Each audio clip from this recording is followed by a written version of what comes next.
Samantala, prioridad pa rin ng mayorya ng mga Pilipino ang mga kandidatong nais na tumugon sa isyu ng inflation at pagpapabuti ng healthcare system sa ating bansa.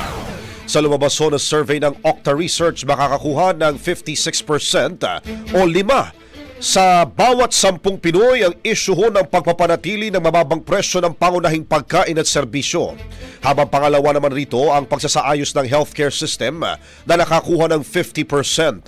Kabilang din sa mga kinokonsidera ng mga botanteng Pinoy ang mga advokasya ng pagpapalakas ng agriculture na may 47%. 41% naman ang pagdaragdag ng oportunidad sa trabaho at 38% ang paglaban sa kahirapan.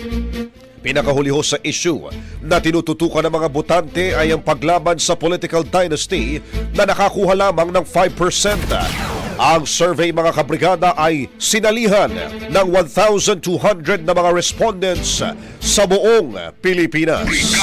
Ang bahaging ito ay hatid sa atin ng Fast Relax. Tanggal ang sakit, ora mismo.